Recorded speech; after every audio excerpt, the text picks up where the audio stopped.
Radio मिर्ची 1310 ਤੇ radio Punjab ਸੁਣ ਰਹੇ ਸਾਡੇ ਸਾਰੇ ਹੀ ਸਤਿਕਾਰੀ ਸਰੋਤਿਆਂ ਦਾ ਮੈਂ ਸੰਦੀਪ ਕੌਰ ਬਹੁਤ ਹੀ ਨਿੱਘਾ ਸਵਾਗਤ ਕਰਦੀ ਹਾਂ। ਗੁੱਡ ਮਾਰਨਿੰਗ ਪੰਜਾਬੀ ਸ਼ੋ ਇਸ ਵਕਤ ਤੁਸੀਂ ਸੁਣ ਰਹੇ ਹੋ ਔਰ ਅਕਸਰ ਹੀ ਸਾਡੀ ਕੋਸ਼ਿਸ਼ ਹੁੰਦੀ ਹੈ ਕਿ ਅਸੀਂ ਖਾਣੇ ਨੂੰ ਲੈ ਕੇ ਜਿੱਥੇ ਗੱਲਾਂ ਬਾਤਾਂ ਕਰਦੇ ਹਾਂ ਤੁਹਾਡੇ ਸਾਰਿਆਂ ਦੇ ਨਾਲ ਕਿ ਕਿੰਨਾ ਕੁ ਖਾਣਾ ਚਾਹੀਦਾ, ਕਿਵੇਂ ਖਾਣਾ ਚਾਹੀਦਾ ਜਾਂ ਕਿਹੜੀ ਚੀਜ਼ ਸਾਡੀ ਬਾਡੀ ਦੇ ਲਈ ਬਹੁਤ ਜ਼ਰੂਰੀ ਆ ਜਿਸ ਨੂੰ ਸਾਨੂੰ ਇਗਨੋਰ ਨਹੀਂ ਕਰਨਾ ਚਾਹੀਦਾ। ਪਰ ਮੋਸਟਲੀ ਕਈ ਚੀਜ਼ਾਂ ਨੇ ਜਿਹੜੀਆਂ ਅਸੀਂ ਇਗਨੋਰ ਕਰ ਦਿੰਦੇ ਹਾਂ, ਤਾਂ ਉਹਦੇ ਲਈ ਅਸੀਂ ਖਾਸ ਤੌਰ ਦੇ ਉੱਤੇ ਸੱਦਾ ਦਿੰਦੇ ਹਾਂ ਕਿ ਇਹ ਜਾਣਕਾਰੀਆਂ ਤੁਹਾਡੇ ਤੱਕ ਪਹੁੰਚ ਸਕਣ ਤੇ ਅਸੀਂ ਆਪਣੇ ਆਪ ਨੂੰ ਹੈਲਦੀ ਰੱਖ ਸਕੀਏ। ਤੇ ਅੱਜ ਸਾਡੇ ਨਾਲ ਜੁੜੇ ਨੇ ਸਾਡੇ ਹੈਲਥ ਐਕਸਪਰਟ ਅਨੀਤਾ ਪ੍ਰੀਤ ਕੌਰ ਜੀ। ਅਨੀਤਾ ਮੈਮ, ਸਭ ਤੋਂ ਪਹਿਲਾਂ ਤੇ ਅਸੀਂ ਤੁਹਾਨੂੰ ਜੀ ਆਇਆਂ ਨੂੰ ਆਖਦੇ ਹਾਂ, ਸਵਾਗਤ ਹੈ ਜੀ ਪ੍ਰੋਗਰਾਮ 'ਚ। ਸਤਿ ਸ਼੍ਰੀ ਅਕਾਲ ਜੀ। ਹਾਂਜੀ, ਬਹੁਤ ਸ਼ੁਕਰੀਆ ਜੀ। ਸਤਿ ਸ਼੍ਰੀ ਅਕਾਲ ਜੀ, ਬਹੁਤ ਸ਼ੁਕਰੀਆ ਤੁਹਾਡਾ। ਹਾਂਜੀ, ਤੇ ਅੱਜ ਅਸੀਂ ਖਾਸ ਤੌਰ ਦੇ ਉੱਤੇ ਪ੍ਰੋਟੀਨ ਦੇ ਬਾਰੇ ਜਾਣਨਾ ਚਾਹਾਂਗੇ। ਸਭ ਤੋਂ ਪਹਿਲਾਂ ਤੇ ਸਾਡੇ ਸਰੋਤਿਆਂ ਨੂੰ ਇਹੀ ਦੱਸੋ ਕਿ ਪ੍ਰੋਟੀਨ ਕੀ ਹੈ ਔਰ ਪ੍ਰੋਟੀਨ ਦਾ ਸਾਡੀ ਬੋਡੀ ਦੇ ਵਿੱਚ ਕੀ ਰੋਲ ਹੈ? ਹਾਂਜੀ, ਪ੍ਰੋਟੀਨਸ ਜਿਹੜੇ ਨਾ ਅੱਜ ਕੱਲ ਬਹੁਤ ਹੀ ਚਰਚਾ ਵਿੱਚ ਹੈ। ਤੁਸੀਂ ਕਾਫੀ ਸੁਣਦੇ ਹੋਣੇ, ਕਾਫੀ ਫੋਕਸ ਵਿੱਚ ਹੈ ਕਿਉਂਕਿ ਇਹਨਾਂ ਦੀ ਬਹੁਤ ਹੀ ਇੰਪੋਰਟੈਂਸ ਹੈ ਸਾਡੇ ਸਰੀਰ ਵਿੱਚ। ਹਾਂਜੀ, ਬਹੁਤ ਹੀ ਐਸੈਂਸ਼ੀਅਲ ਪਾਰਟ ਹੈ ਸਾਡੀ ਡਾਈਟ ਦੇ। ਜੀ, ਕਿਉਂਕਿ ਜਿਹੜੇ ਪ੍ਰੋਟੀਨਸ ਹੈ ਉਹ they are made up of building blocks, ਜਿਨ੍ਹਾਂ ਨੂੰ ਅਸੀਂ ਅਮੀਨੋ ਐਸਿਡਸ ਵੀ ਕਹਿੰਦੇ ਆ। ਹਾਂਜੀ, ਜਿਹੜੇ ਪ੍ਰੋਟੀਨਸ ਹੁੰਦੇ ਆ ਇਹ ਲੌਂਗ ਚੇਨ ਆਫ ਅਮਾਈਨੋ ਐਸਿਡਸ ਤੋਂ ਬਣੇ ਹੁੰਦੇ ਆ। 20 to 22 ਐਸੈਂਸ਼ੀਅਲ ਅਮਾਈਨੋ ਐਸਿਡਸ ਸਾਨੂੰ ਥਰੂ ਡਾਈਟ ਅਵੇਲੇਬਲ ਹੁੰਦੇ ਆ, ਜਿਹੜੇ ਕਿ ਸਾਡੇ ਅੰਦਰ ਸਰੀਰ ਵਿੱਚ ਬਹੁਤ ਜ਼ਰੂਰੀ ਹੁੰਦੇ ਆ। ਜੀ, ਤੇ ਕਿਉਂ ਜ਼ਰੂਰੀ ਹੁੰਦੇ? ਬਿਕੋਜ਼ ਯੂ ਨੋ ਕਿਉਂਕਿ ਇਹਨਾਂ ਦਾ ਕੰਮ ਹੀ ਇਹੀ ਹੈ ਕਿ ਦੇ ਬਿਲਡ ਜੀ, ਬਿਲਡਿੰਗ ਬਲੌਕਸ ਹੈ ਜੀ for our muscles, for our bones, cartilage, skin. ਇਹ ਸਾਡੇ ਬਿਲਡਿੰਗ ਬਲੌਕਸ ਹੈ। ਪ੍ਰੋਟੀਨਸ ਤੋਂ ਬਗੈਰ ਸਾਡੀ ਫਿਰ ਸਰੀਰ ਵਿੱਚ ਕਮਜ਼ੋਰੀ ਵੀ ਤਾਂ ਹੀ ਆਉਂਦੀ ਹੈ ਕਿਉਂਕਿ ਸਾਡੇ ਪ੍ਰੋਟੀਨਸ ਘੱਟ ਹੋ ਜਾਂਦੇ ਆ ਤੇ ਉਹ ਮਸਲਸ ਤੇ ਵੀ ਇਫੈਕਟ ਪੈਂਦਾ। ਸਾਡੀ ਸਕਿਨ ਵੀ ਉਹ ਏਜਿੰਗ ਫਾਸਟ ਹੁੰਦੀ ਹੈ। ਕਾਰਟਿਲੇਜਸ ਜਿਹੜੇ ਕਿ ਕਾਰਟਿਲੇਜ ਪ੍ਰੋਟੈਕਟਿਵ ਲੇਅਰਸ ਹੁੰਦੀ ਹੈ ਬਿਟਵੀਨ ਬੋਨਸ, ਉਹਨਾਂ ਤੇ ਅਸਰ ਹੁੰਦਾ ਹੈ। ਸਾਡੇ ਬੋਨਸ ਵੀਕ ਹੁੰਦੀਆਂ। ਅੱਛਾ, so you can all imagine ਕਿ ਪ੍ਰੋਟੀਨ ਸਾਡੇ ਲਈ ਕਿੰਨੀ ਇੰਪੋਰਟੈਂਟ ਹੈ ਕਿਉਂਕਿ ਬੇਸਿਕਲੀ ਢਾਂਚਾ ਜਿਹੜਾ ਕਹਿ ਲਓ ਨਾ ਵੀ ਸਾਡੇ ਸਰੀਰ ਦਾ ਢਾਂਚਾ ਮੇਨਟੇਨ ਪ੍ਰੋਟੀਨਸ ਕਰਦੀਆਂ ਜੀ, ਬਿਲਕੁਲ। ਫਿਰ ਰਿਪੇਅਰ ਵੀ ਕਰਦੀਆਂ। ਜਿਸ ਤਰ੍ਹਾਂ ਹੁਣ ਸਾਡੇ ਸੈਲਸ ਓਲਡ ਹੁੰਦੇ ਆ, ਉਹਨਾਂ ਦਾ ਹਰ ਇੱਕ ਸੈੱਲ ਦਾ ਏਜ ਹੁੰਦੀ ਹੈ। ਕੁਝ ਦਿਨਾਂ ਬਾਅਦ ਨਿਊ ਸੈਲਸ ਰੀਜਨਰੇਟ ਹੁੰਦੇ ਰਹਿੰਦੇ ਆ। ਇਹ ਕੰਟੀਨਿਊਸ ਪ੍ਰੋਸੈਸ ਚੱਲਦਾ ਰਹਿੰਦਾ ਹੈ। ਸੋ ਰਿਪੇਅਰ ਵੀ ਸਾਡੇ ਰਿਪੇਅਰਿੰਗ ਦਾ ਫੰਕਸ਼ਨ ਜਿਹੜਾ ਹੈ ਉਹ ਵੀ ਪ੍ਰੋਟੀਨਸ ਕਰਕੇ ਹੀ ਹੁੰਦਾ ਹੈ। ਹਾਂਜੀ, ਫਿਰ ਇਹਨਾਂ ਨੂੰ ਅਸੀਂ ਕਹਿੰਦੇ ਆ ਆਕਸੀਜਨੇਟ ਕਰਦੇ ਆ। ਆਕਸੀਜਨੇਟ ਮੀਨਸ ਕਿ ਸਾਰੀ ਸਰੀਰ ਵਿੱਚ ਇਹ ਆਕਸੀਜਨ ਪਹੁੰਚਾਉਂਦੇ ਆ। ਉਹ ਕਿਸ ਤਰ੍ਹਾਂ ਕਿ ਜਿਹੜਾ ਹੀਮੋਗਲੋਬਿਨ ਹੈ, ਹੀਮੋਗਲੋਬਿਨ ਦੋ ਪਾਰਟਸ ਤੋਂ ਬਣਿਆ, ਆਇਰਨ ਤੇ ਗਲੋਬਿਨ। ਗਲੋਬਿਨ ਇਜ਼ ਪ੍ਰੋਟੀਨ। ਸੋ ਜਦੋਂ ਆਪਾਂ ਕਹਿੰਦੇ ਨਾ ਅਨੀਮਿਕ ਹੋ ਗਏ ਜੀ, ਸਾਡਾ ਹੀਮੋਗਲੋਬਿਨ ਲੈਵਲ ਘਟ ਗਿਆ, ਉਹਦੇ ਵਿੱਚ ਕੀ ਹੁੰਦਾ ਹੈ? ਆਇਰਨ ਡੈਫੀਸ਼ੀਐਂਸੀ ਵੀ ਹੁੰਦੀ ਹੈ ਪਲੱਸ ਪ੍ਰੋਟੀਨ ਡੈਫੀਸ਼ੀਐਂਸੀ ਵੀ ਹੁੰਦੀ ਹੈ। ਔਰ ਜੇ ਤੁਹਾਡਾ ਹੀਮੋਗਲੋਬਿਨ ਨਾਰਮਲ ਨਹੀਂ ਹੈ, ਤੁਹਾਨੂੰ ਪ੍ਰੋਪਰ ਜਿਹੜੇ ਨਿਊਟ੍ਰੀਐਂਟਸ ਡਾਈਜੈਸਟ ਹੋ ਰਹੇ ਆ, ਪ੍ਰੋਪਰ ਆਕਸੀਜਨ ਤੁਹਾਡੇ ਸੈਲਸ ਨੂੰ ਨਹੀਂ ਮਿਲ ਰਹੀ। ਜੀ, ਸੋ ਪ੍ਰੋਟੀਨਸ, ਹਾਂਜੀ ਮੈਂ ਨਾ ਥੋੜਾ ਜਿਹਾ ਫੰਕਸ਼ਨਸ ਦੱਸ ਦਈਏ। ਡਾਈਜੈਸਟ ਵਿੱਚ ਵੀ ਹੈਲਪ ਕਰਦੇ ਆ ਪ੍ਰੋਟੀਨਸ। ਜਿਹੜੇ ਐਂਜ਼ਾਈਮ ਸਾਡੇ ਬਾਡੀ ਡਾਈਜੈਸਟਿਵ ਸਿਸਟਮ ਵਿੱਚ ਹੁੰਦੇ ਆ ਉਹ ਵੀ ਪ੍ਰੋਟੀਨਸ ਤੋਂ ਹੀ ਬਣੇ ਹੁੰਦੇ ਆ ਜੀ।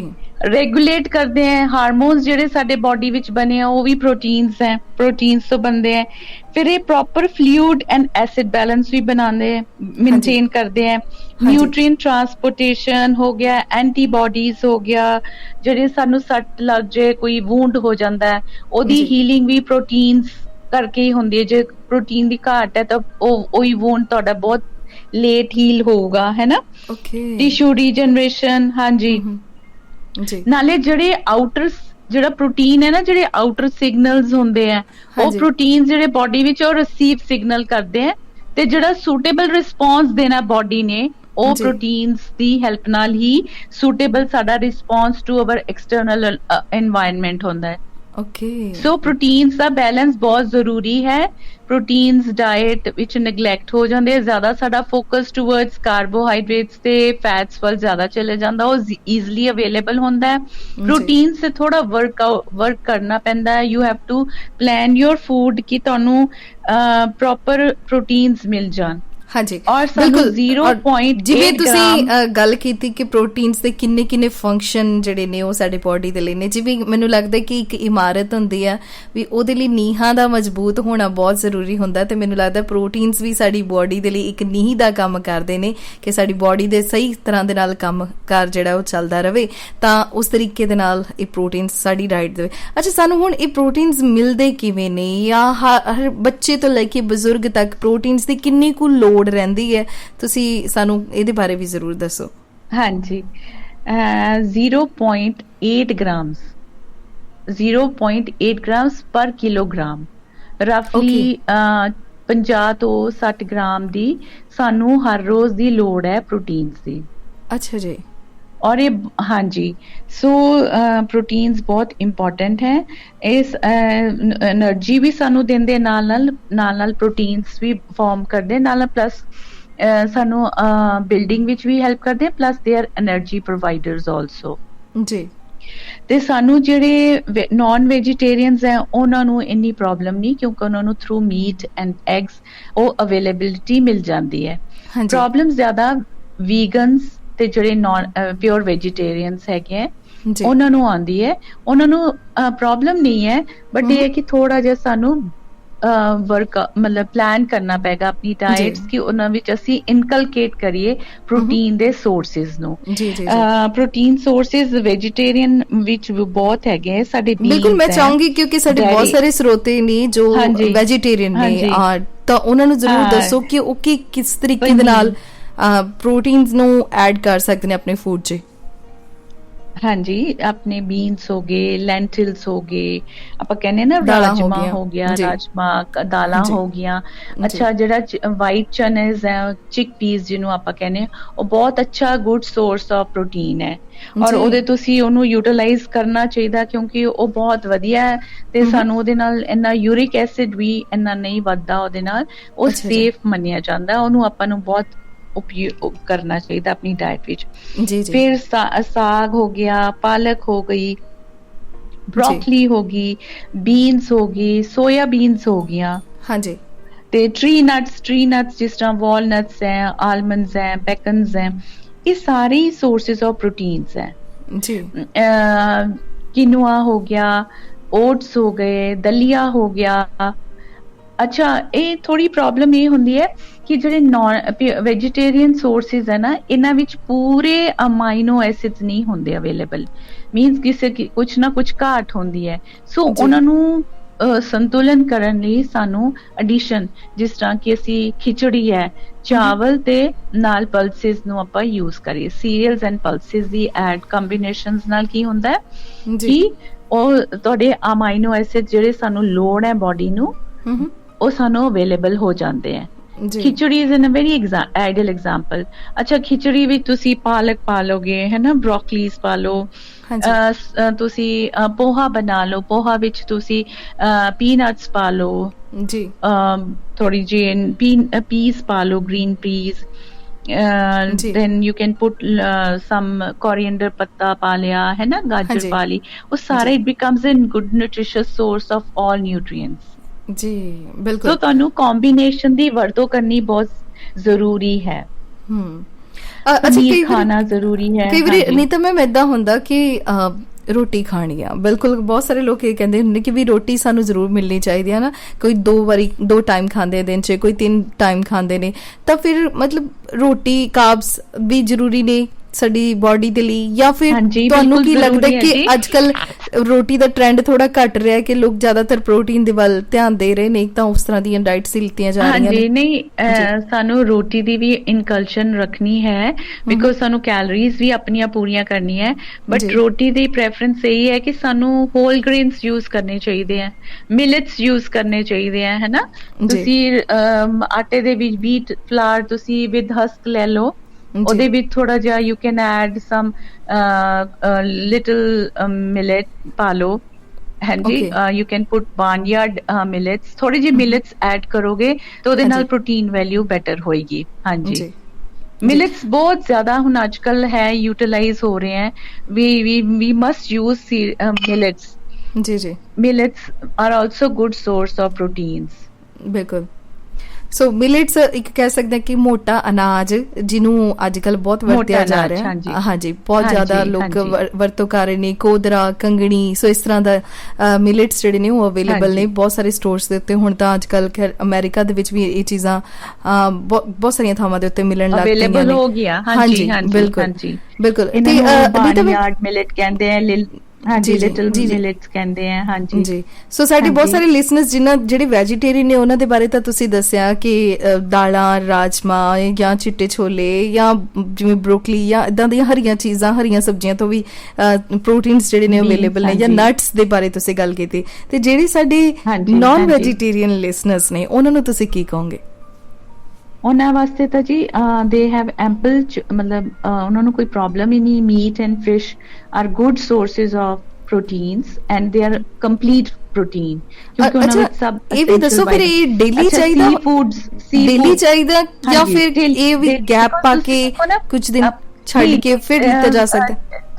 ਹਾਂਜੀ ਡੇਲੀ ਕੰਜ਼ੰਪਸ਼ਨ 0.8 ਗ੍ਰਾਮ ਤੁਹਾਡੇ ਪੂਰੇ ਹੋਣੇ ਚਾਹੀਦੇ ਆ ਡੇਲੀ ਓਕੇ ਪਰ ਕਿਲੋਗ੍ਰਾਮ।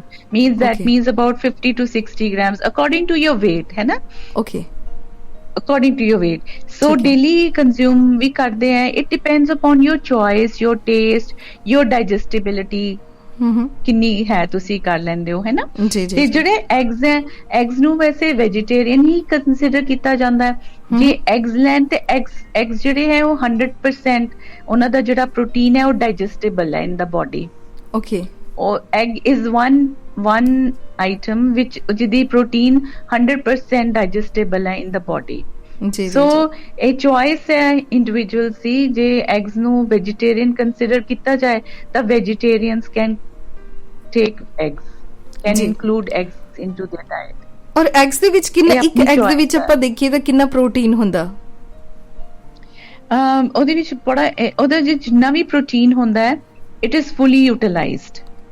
ਮਤਲਬ ਉਹ ਇੱਕ ਦਿਨ ਦੇ ਲਈ ਕਾਫੀ ਹੈ? About 2 eggs are enough. ਹਾਂਜੀ ਓਕੇ। ਸੋ ਇਹ ਵੀ ਬਹੁਤ ਹਾਂਜੀ ਵਧੀਆ ਤੁਸੀਂ ਜਾਣਕਾਰੀ ਜਿਹੜੀ ਹੈ ਉਹ ਦਿੱਤੀ ਹੈ ਸਾਡੇ ਸਰੋਤਿਆਂ ਨੂੰ। ਅੱਛਾ, ਮੈਂ ਜਾਂਦੇ ਜਾਂਦੇ ਕਿਉਂਕਿ ਸਾਡੇ ਸਰੋਤਿਆਂ ਨੇ ਨਾ ਕੁਝ ਸਵਾਲ ਵੀ ਆਫ ਦੀ ਏਅਰ ਮੇਰੇ ਤੋਂ ਪੁੱਛੇ ਸੀਗੇ, ਸੋ ਮੈਂ ਚਾਹੂੰਗੀ ਕਿ ਤੁਸੀਂ ਉਹਨਾਂ ਦੇ ਜਵਾਬ ਵੀ ਜ਼ਰੂਰ ਦਿਓ, ਕਿਉਂਕਿ ਸਾਡੇ ਲਿਸਨਰਸ ਤੁਹਾਨੂੰ ਸੁਣਦੇ ਹੁੰਦੇ ਨੇ ਜਦ ਵੀ ਤੁਸੀਂ ਆਉਂਦੇ ਹੋ ਤੇ ਤੁਹਾਡੇ ਲਈ ਵੀ ਕੁਝ ਸਵਾਲ ਹੁੰਦੇ ਨੇ। ਅੱਛਾ, ਇੱਕ ਸਵਾਲ ਇਹ ਹੈ ਕਿ ਖਾਸ ਤੌਰ ਦੇ ਉੱਤੇ ਕਿ ਪਹਿਲਾਂ ਤਾਂ ਬ੍ਰੇਕਫਾਸਟ ਦੇ ਵੇਲੇ ਜਿਹੜੇ ਖਾਸ ਤੌਰ ਤੇ ਵੈਜੀਟੇਰੀਅਨ ਲੋਕ ਨੇ ਉਹਨਾਂ ਨੂੰ ਬ੍ਰੇਕਫਾਸਟ ਦੇ ਵਿੱਚ ਕਿਹੜੀਆਂ ਚੀਜ਼ਾਂ ਲੈਣੀਆਂ ਚਾਹੀਦੀਆਂ ਨੇ? ਇਹ ਹੈ ਜੀ ਸਵਾਲ ਪਾਲਵ ਸ਼ਰਮਾ ਜੀ ਦਾ ਨਿਊਯਾਰਕ ਤੋਂ। ਹਾਂਜੀ। they can include ਜੀ morning ਵਿੱਚ ਪੋਹਾ ਲੈ ਸਕਦੇ ਹੈ with ਜੀ addition of nuts in it, peas ਹਾਂਜੀ ਪਾ ਕੇ, ਹੈ ਨਾ, ਜੀ ਗਾਜਰ ਪਾ ਲਓ, ਵੇਰੀਅਸ ਨੂੰ ਅੱਛਾ ਹੈਲਦੀ ਰਿਚ ਬਣਾਇਆ ਜਾ ਸਕਦਾ ਹੈ। ਹਾਂਜੀ then they can include quinoa. Paratha ਕਿਉਂ ਨਹੀਂ ਖਾਓ, ਪਰੌਂਠਾ ਖਾਓ ਆਪਣਾ ਹੈਲਦੀ ਸੀ ਵਿੱਚ ਫੁੱਲ ਹੋਲ ਗ੍ਰੇਨਸ ਵਾਲਾ ਪਰੌਂਠਾ ਵਿੱਚ ਪਨੀਰ ਹੋ ਸਕਦਾ ਹੈ, ਹਾਂਜੀ ਪਨੀਰ ਦੀ ਸਬਜ਼ੀ ਨਾਲ ਫੁਲਕਾ ਲੈ ਸਕਦੇ ਹੋ। ਹਾਂਜੀ, ਹਾਂਜੀ ਸੋ ਦੇਰ ਆਰ ਮੈਨੀ ਵੇਜ਼। ਮਾਰਨਿੰਗ ਵਿੱਚ, ਆਫਟਰਨੂਨ ਵਿੱਚ ਪ੍ਰੈਫਰੇਬਲੀ ਕਰਡ ਵਗੈਰਾ ਵੀ, ਲੱਸੀ ਲੈ ਲਓ। ਹਾਂਜੀ, although lassi I won't say such a good source of protein. ਉਹਦੇ ਵਿੱਚ ਵੈਸੇ it's a healthy drink, digestive ਹੁੰਦੀ ਹੈ। ਜੀ ਪਰ ਜੀ ਜੇ ਫੋਰਨ ਵਿੱਚ ਗ੍ਰੀਕ ਯੋਗਰਟ ਨੂੰ ਬੜਾ ਕੰਸੀਡਰ ਕੀਤਾ ਜਾਂਦਾ ਬਹੁਤ ਹੈ। ਜ਼ਿਆਦਾ। ਹਾਂ, ਅੱਜ ਕੱਲ ਗ੍ਰੀਕ ਇਹ ਹੈ ਕਿ ਵੈਸੇ ਗ੍ਰੀਕ ਯੋਗਰਟ, ਔਰ ਇਹਦੇ ਬਾਰੇ ਵੀ ਥੋੜਾ ਦੱਸੋ। ਨਹੀਂ, ਇਹ ਡੈਂਸ ਇੱਕ ਕੰਸਨਟ੍ਰੇਟਡ ਹੁੰਦੀ ਹੈ ਯੋਗਰਟ, ਹੁੰਦੀ ਕਰਡ ਹੈ, but it's a concentrated source of protein ਜੀ। ਓਕੇ, ਦੈਟਸ ਵਾਈ ਇਹਦਾ ਇਸਤੇਮਾਲ ਅੱਜ ਕੱਲ ਹਾਂਜੀ ਕਾਫੀ ਜ਼ਿਆਦਾ ਹੋ ਰਿਹਾ। ਅੱਛਾ ਜੀ, ਹਾਂਜੀ ਦਹੀਂ ਦੀ ਤੁਸੀਂ ਗੱਲ ਕੀਤੀ ਹੈ, ਸੋ ਸਾਡਾ ਨੈਕਸਟ ਕੁਐਸਚਨ ਵੀ ਇਹੀ ਹੈ ਕਿ ਦਹੀਂ ਦਾ ਜਿਹੜਾ ਇਸਤੇਮਾਲ ਹੈ ਕੀ ਰਾਤ ਨੂੰ ਕਰਨਾ ਚਾਹੀਦਾ ਕਿ ਨਹੀਂ? ਐਕਚੁਅਲੀ ਇੱਥੇ ਫਿਰ ਥੋੜੀ ਇੰਡੀਵਿਜੂਅਲ ਪ੍ਰੈਫਰੈਂਸਿਸ ਹੈ, ਟਾਈਮ ਸਕੇਜੂਲ ਹੈ। ਕਈਆਂ ਕੋਲ ਨਹੀਂ ਟਾਈਮ ਇਨ ਦਾ ਮਾਰਨਿੰਗ ਹੈ ਨਾ, ਆਫਟਰਨੂਨ ਨਹੀਂ ਖਾ ਸਕਦੇ। ਜਨਰਲੀ ਜੇ ਸੂਟ ਕਰਦੀ ਹੈ ਤਾਂ ਯੂ ਕੈਨ ਕੰਜ਼ਿਊਮ। ਤੁਸੀਂ ਵਿੱਚ ਉਹਦੇ ਵਿੱਚ ਰਾਇਤਾ ਬਣਾ ਲਓ, ਯੂ ਕੈਨ ਯੂਜ਼ ਇਟ, ਹੈ ਨਾ। You can add some veggies in it, ਖੀਰਾ ਵਗੈਰਾ। Otherwise usually according to Ayurveda ਤਾਂ ਇਟ ਇਜ਼ ਮਤਲਬ ਉਹ ਨਹੀਂ ਐਡਵਾਈਸ ਕਰਨਗੇ ਕਿ ਯੂ ਹਾਂਜੀ। ਸ਼ੁਡ ਟੇਕ ਜੀ ਕਰਡ ਇਨ ਦ ਨਾਈਟ। ਜੀ ਜੀ ਜੀ ਅਕਸਰ ਨਾ ਮੈਨੂੰ ਯਾਦ ਆਉਂਦਾ ਹੈ ਕਿ ਸਾਡੇ ਆਪਣੀ ਵੱਡੇ ਵੀ ਨਾ, ਸਾਡੇ ਬਜ਼ੁਰਗ ਅਕਸਰ ਸਾਨੂੰ ਕਹਿੰਦੇ ਹੁੰਦੇ ਸੀਗੇ ਕਿ ਵੀ ਨਾ ਰਾਤ ਨੂੰ ਲੱਸੀ ਨਹੀਂ ਪੀਣੀ ਚਾਹੀਦੀ, ਰਾਤ ਨੂੰ ਨਾ ਦਹੀਂ ਖਾਇਆ ਕਰੋ। ਸਾਨੂੰ ਪਤਾ ਨਹੀਂ ਹੁੰਦਾ ਸੀ ਉਦੋਂ ਕਿ ਏਦਾਂ ਕਿਉਂ ਕਹਿੰਦੇ ਨੇ, ਪਰ ਅਸਲ ਦੇ ਵਿੱਚ ਉਹਦੇ ਪਿੱਛੇ ਕੋਈ ਨਾ ਕੋਈ ਰੀਜ਼ਨ ਜਿਹੜਾ ਜ਼ਰੂਰ ਹੁੰਦਾ। ਤੇ ਤੁਸੀਂ ਬਹੁਤ ਵਧੀਆ ਯੋਗਰਟ ਆਈ ਵੁੱਡ ਸੁਜੈਸਟ ਕਿ ਗ੍ਰੀਕ ਯੋਗਰਟ ਜਿਹੜਾ ਕਨਸੈਂਟਰੇਟਡ ਸੋਰਸ ਆਫ ਪ੍ਰੋਟੀਨ ਹੈ, ਜੇ ਤੁਸੀਂ few 2-3 tablespoon ਲੈ ਵੀ ਲਿਆ, I think if you can digest it, why not? It will rather help you to digest your food so easily, है ना? Okay ਜੀ, ਵੈਸੇ ਇੱਕ ਬਹੁਤ ਗੁੱਡ ਸੋਰਸ ਹੈ ਇਹ ਦਹੀਂ ਦੀ ਤੁਸੀਂ ਗੱਲ ਕੀਤੀ ਹੈ ਕਿ ਇੱਕ ਡਾਈਜੈਸ਼ਨ ਦੇ ਲਈ ਵੀ ਬਹੁਤ ਵਧੀਆ ਹੁੰਦਾ। ਹਾਂ, ਸੋ ਅੱਜ ਤਾਂ ਪ੍ਰੋਟੀਨ ਦੇ ਬਾਰੇ ਵਿੱਚ ਨਾ ਜੀ ਪ੍ਰੋਬਾਇਓਟਿਕ ਹੁੰਦਾ ਨਾ, ਬਿਕੋਜ਼ ਇਟਸ ਅ ਪ੍ਰੋਬਾਇਓਟਿਕ, ਉਹਦੇ ਵਿੱਚ ਯੂਜ਼ਫੁਲ ਬੈਕਟੀਰੀਆ ਹੁੰਦਾ ਹੈ ਜਿਹਦੇ ਨਾਲ ਡਾਈਜੈਸ਼ਨ ਡੈਫੀਨਿਟਲੀ ਤੇ ਬਲੋਟਿੰਗ ਨੂੰ ਹੈਲਪ ਕਰਦਾ ਹੈ। ਮਤਲਬ ਜਿਹੜੇ ਲੋਕਾਂ ਨੂੰ ਡਾਈਜੈਸ਼ਨ ਦੀ ਪ੍ਰੋਬਲਮ ਹੈ ਉਹਨਾਂ ਨੂੰ ਦਹੀਂ ਜ਼ਰੂਰ ਲੈਣਾ ਚਾਹੀਦਾ, ਫਿਰ ਜ਼ਰੂਰ ਲੈਣਾ ਚਾਹੀਦਾ ਜੀ। ਓਕੇ, ਬਹੁਤ ਸੋਹਣੀ ਔਰ ਬਹੁਤ ਵਧੀਆ ਜਾਣਕਾਰੀ ਤੁਸੀਂ ਅੱਜ ਦਿੱਤੀ ਹੈ, ਖਾਸ ਤੌਰ ਤੇ ਉੱਤੇ ਪ੍ਰੋਟੀਨਸ ਦੇ ਬਾਰੇ ਦੇ ਵਿੱਚ ਤੁਸੀਂ ਸਾਨੂੰ ਸਾਡੇ ਸਰੋਤਿਆਂ ਨੂੰ ਦੱਸਿਆ, ਬੜਾ ਚੰਗਾ ਲੱਗਿਆ ਔਰ ਉਮੀਦ ਕਰਦੀ ਹਾਂ ਕਿ ਸਾਡੇ ਸਰੋਤਿਆਂ ਦੇ ਲਈ ਇਹ ਜਾਣਕਾਰੀ ਜ਼ਰੂਰ ਲਾਹੇਵੰਦ ਹੋਵੇਗੀ। ਸੋ ਅਨੀਤਾ ਮੈਮ, ਤੁਹਾਡਾ ਬਹੁਤ ਬਹੁਤ ਸ਼ੁਕਰੀਆ। ਨੈਕਸਟ ਟਾਈਮ ਫਿਰ ਮੁਲਾਕਾਤ ਹੁੰਦੀ ਹੈ, so thank you so much ਜੀ। ਥੈਂਕ ਯੂ ਜੀ, ਥੈਂਕ ਯੂ।